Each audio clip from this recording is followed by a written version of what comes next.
Hey everyone, it's Dominic, the Primetime Treasure Hunter. I want you to strap that seatbelt on and tie it tight because I'm going to take you through an interesting and ridiculous attempt to try to pass a faulty return off onto me the other day. So I want to take you through it so that you understand how to deal with this type of situation if it happens to you, so that you don't feel helpless. And this is especially important if you're a new reseller. You need to know how to properly advocate for yourself as a business owner and not get taken advantage of by certain buyers out there who try to manipulate the system. Now, don't get me wrong. This is not a bash all buyers type of video.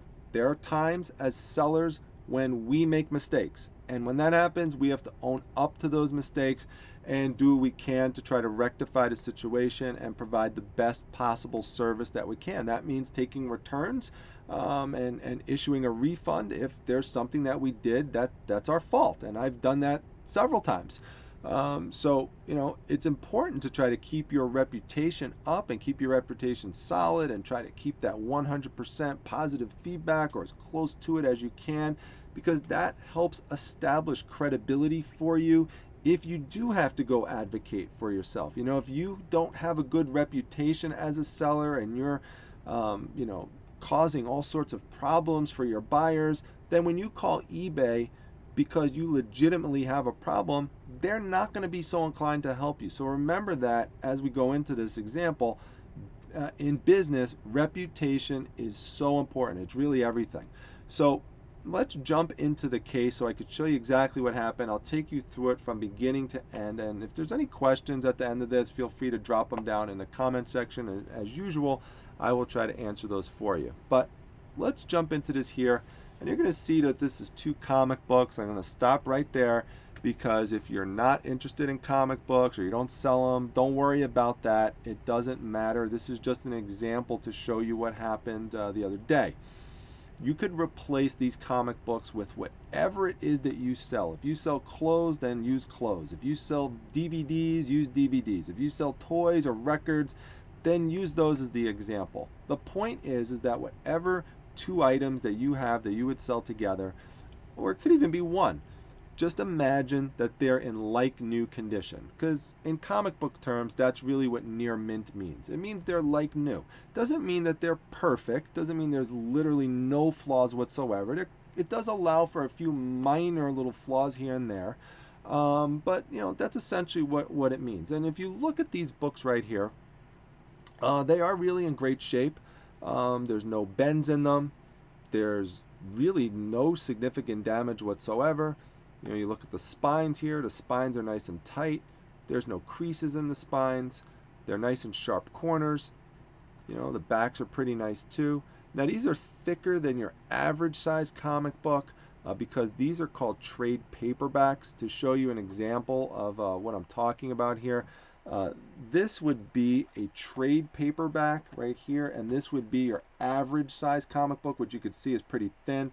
This is much thicker because what a trade paperback is, if you're not familiar, they are basically collections of several comic books together. So a lot of people like to pick those up for convenience purposes so they could read the whole story all at once and not have to flip through multiple books. And so I do very well reselling trade paperbacks, especially if I could get them cheap at around 15 cents a piece by purchasing these large collections of thousands of comics. Then I could pull two of them out like this and sell them for $40. As you could see, that money adds up pretty quickly if you could do that sort of thing. So that's one of the main reasons that comic books is one of my main areas of reselling. Now, with regards to the near mint condition, I want to just talk about that again for a moment because it's relevant to this whole return process that you're going to see happens in just a few moments. Aaron had asked me to do a video with regards to comic book grading, and that is still something on my agenda to do. I haven't done it yet because it does take a little bit of prep. As I was thinking about doing that video, I thought to myself, in all the years that I've been reselling comic books, I have never had somebody try to return comic books or complain about the comic books by saying they're not in the condition that I said they were in. Now, that doesn't mean that I'm always literally right 100% of the time and always perfect, but what it does mean is that I'm close enough with my grading that if it is off a little bit, It's not off by that much, and the person doesn't feel it's worth complaining about to try to send a return in. So as I'm thinking that, as I'm like a day after I thought that, sure enough, I jinxed myself because I've got a return request that comes through on these 2 books. Now this is 11 days after or 10 or 11 days after I sent the books out. And the reason the person wants to return them is because the person says that they are not in the condition that I said they're in. Now, what you could see here is eBay already sent the person the return label to send the books back to me, because eBay's doing that more and more when certain items meet certain conditions that they have. They'll just issue the return label, and they won't even give you a chance as a seller to try to work things out to maybe prevent a full return. Maybe you could offer a partial refund if you really feel you're at fault by looking at the pictures. I know some sellers don't like doing that, but that is something eBay does encourage and advocate people to do. Or you could send a replacement copy, or if you happen to have doubles or triples of an item, or you could offer a discount on the person's next purchase. Like, there's all sorts of ways you could try to work it out without having a full return issued, full return label. But that's what happened here, and that money comes out of my account because I offer free returns. That rarely gets used. My return rate is extremely low, but it does happen every once in a while, and in this instance, eBay issues the return label. Now, the reason they're doing that, in case you're wondering, in some instances is because there have been sellers who have waited up until like the last possible minute to issue the return label, and that was causing some buyers to get upset that it was taking too long. And eBay is always in this constant struggle with trying to balance out the needs and desires of buyers versus sellers. So you got to keep that in mind as a seller, understanding where they're coming from with that. And I do. My position on this is kind of neutral in terms of how I feel about it. In this instance, I based on on the pictures that I'm going to show you in a moment, I would have said, yeah, send them back, because I think I could resell them, because I don't see anything wrong with the pictures that the person sent. So let me show you them right here. Here's picture number 1. Looks to me like straight edges. I don't see any rips. I don't see dents. I don't see damage in any way. I don't see anything wrong. So that's picture number 1. Here's picture number 2. Zoom in of the corner. Normally someone would do that if there was damage to the corner or blunting to the corner. I don't see anything wrong at all with that picture. So, my curiosity is getting piqued as to why the heck is this person, trying to return the item. Here we go again. Here's another picture. Now this one, actually, you could see a little bit of blunting. You see that little white spot there on the corner. Now that's not enough for me to qualify the entire collection as not in near mint. That's a very minor flaw right there. So, not a huge issue whatsoever. That's the only thing I could see there. And in this last picture, I don't see anything wrong really with that either. I don't see any significant damage to the spine of the book at all. And that's the only 4 pictures that were sent. Now, eBay does say when you get the item back that you make sure that you inspect it before issuing the refund. Now, they don't tell you exactly why they're saying that, but you can kind of read between the lines, because if the person does not send the books back to you or the items back to you in the condition that you received them in, then, in the condition that you sent to the buyer, then that's obviously a problem.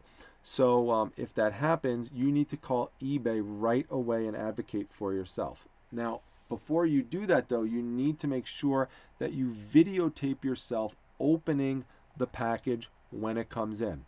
Why do you need to do that? Because that is literally the only way, if push came to shove, that you could actually prove that the items came to you in that condition. Otherwise, what eBay is going to tell you is, well, you opened the package and we have no way of proving whether or not the damage occurred before you opened the package or afterwards. So get your tripod out, get your camera on, take some pictures or have someone else take a video of it. Not pictures, I mean video. Make sure you're taking video. You can take pictures afterwards, but make sure you're videotaping yourself opening the package. Like, this is the package that it came in the mailbox. And when I opened it, I knew that there was a problem, because when I felt it, you could pretty much tell what the problem is, right? If I could do this, what does that mean? That means that there's no cardboard in the box or bag. No cardboard whatsoever. Not this kind of cardboard to protect the outside, and no cardboard in the backing, no cardboard backing boards at all. No cardboard in the back of the book. So that's a problem when you only ship those books back with plastic, because I could feel through that the plastic bags are there, but without any cardboard there, I don't care if the person's sending them one state over or within the same state, they are going to get damaged. Now these are coming all the way from California, which common sense, you need to protect them better than just putting them in bags. And when I open this up, that's what you see. They are just in bags. And when I take them out of the bags, you see the same thing with each book. One, there's damage across the spine, like right here, you can see there's a crease there. Now that's not the end of the world if that was the only issue, but the bigger issue is right here. I'm not sure how well you could see it in the light, but there are significant bends that crease all the way across the book here, now making the book the type that I cannot resell. The same thing is present with this book over here. I cannot resell a book that has this type of creasing in it. What I would have done with this type of book, if I sourced it out of a large lot of comics and didn't know at the time that I purchased it that they were damaged, I give them to my wife, Mrs. Primetime, and she turns them into artistic comic projects that she does. She does a lot of decoupage and things like that. In fact, here's a good example of it. This is something Mrs. Primetime made out of old comic book scraps. And this is actually for sale right now in my eBay store. If you like Tarzan, with a Tarzan comic book, and the price is pretty darn reasonable for it.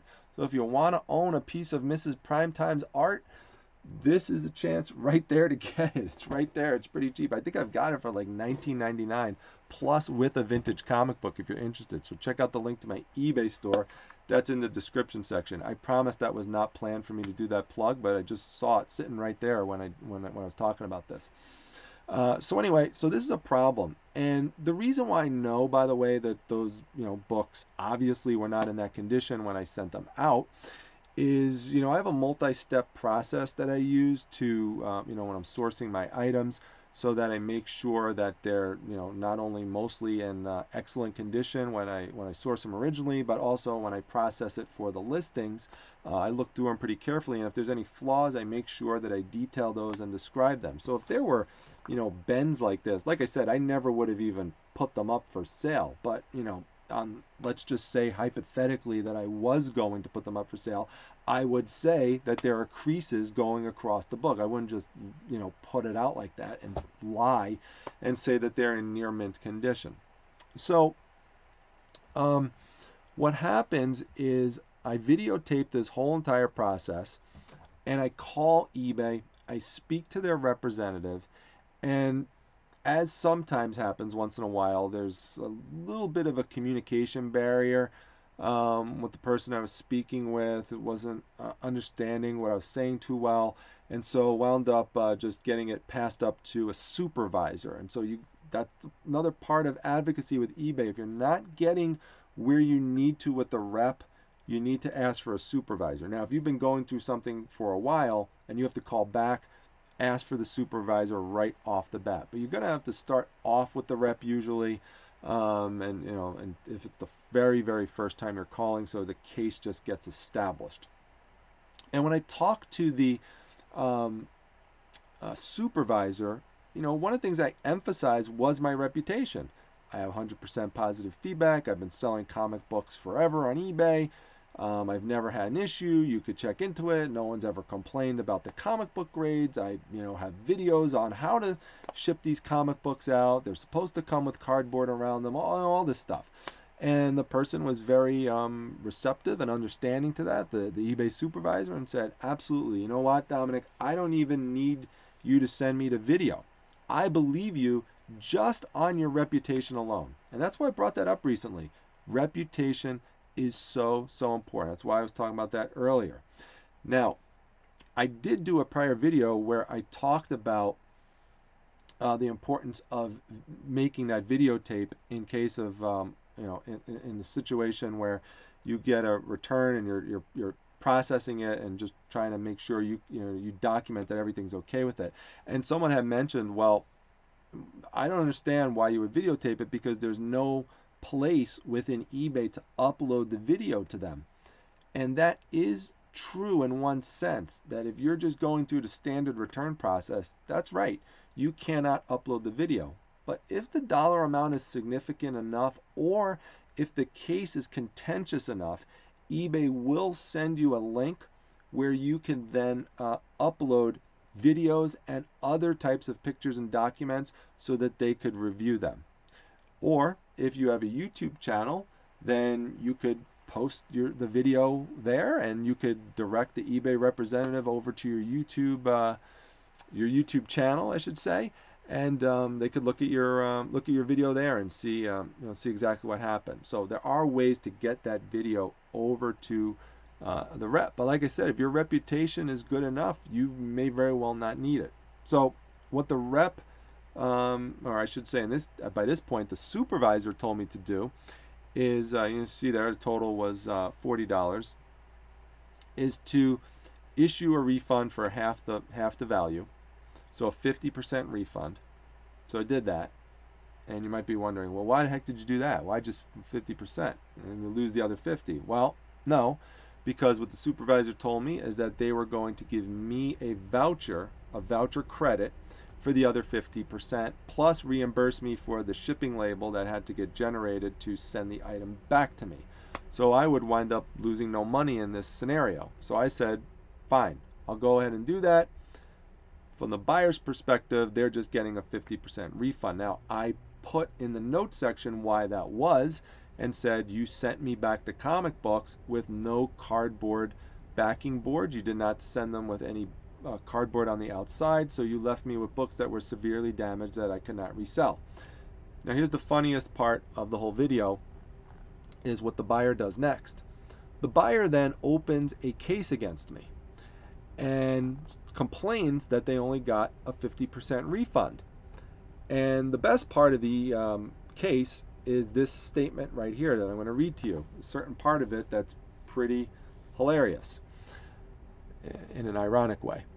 I received a refund for only half of the amount I paid for these books.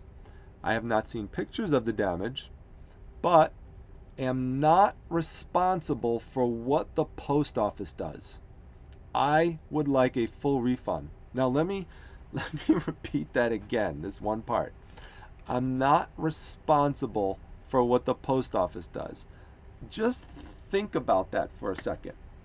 If that's true, if he's not responsible for what the post office does, and let's just say hypothetically that I sent him damaged books, that would have happened because of something the post office did. How am I responsible for what the post office did? You can't have it both ways. But the way eBay looks at this type of situation, and this is why the video is so important, is that if the buyer sends you back the books or the items not protected in the way that you sent it over to them, that's considered a faulty return. So sending them back just in plastic, when I sent them well protected with backing boards and cardboard, that's enough to qualify for a faulty return. And so the case wound up getting closed in my favor. As you can see here, the case is now closed. You are not required to reimburse the buyer or eBay, and this case will not be counted in your seller performance evaluation. And that's important. There are lots of horror stories out there about people who were in the right and just didn't call eBay or advocate for themselves as soon as a problem emerged, and as a result, their seller status wound up getting affected, and they weren't able to list on eBay if enough of these things start accruing. You don't want that to happen. So I'm telling you, the moment that you have a problem come your way from a buyer or from any issue, you need to get on the phone and start documenting that you're trying to fix the situation with eBay. It's that important to do that. So In terms of the actual voucher application, now this all happened on the 5th. Today is the 10th. eBay did tell me, the supervisor did tell me that this was supposed to, I was supposed to get this voucher within 3 days. Of course, 3 days have gone by and I haven't seen the voucher credit, so I called back later tonight. And I did speak to one of the representatives who saw that yes, the voucher is there within the system. It will get applied. I just have to wait a little bit longer. I'll call back tomorrow just to make 100% sure that everything's okay with it. But I fully expect that that is going to go through. If it doesn't, I will let you know for sure in a follow-up video. But I don't expect there's going to be a problem there. So basically, that's what you have to do. I hope this video was helpful for you and just showing you the types of situations where you do need to advocate for yourself, how to advocate for yourself, and stand up for yourself. And right there, that's $40 in my pocket as opposed to losing the entire thing and then some. So don't let people take advantage of you like that, and stand up for yourself when the time is right. So if you liked the video, please make sure you hit the like button, subscribe to the channel if you enjoyed it. Please pass it on to others as we're trying to get the word out about this channel. It's a great community within this channel and within the comment section. I really have a blast getting to know all of you that are leaving all these great comments, like Jersey and Kip and Esme. There's just so many of you, Hickory Springs, I can't name everybody. So many people coming to support the live show. It's just a great just interacting with all of you. So thanks so much for coming by to check this video out. If you've lasted this long, if you're new, make sure you check out my Facebook group, the Facebook Reselling Resource Center. The link to that's down below. And make sure you come to the Primetime Treasure Instagram page. That's prime_time_treasure with no S. With that, I'm going to wrap this up, and I will see you all at the next video. Take care, everyone.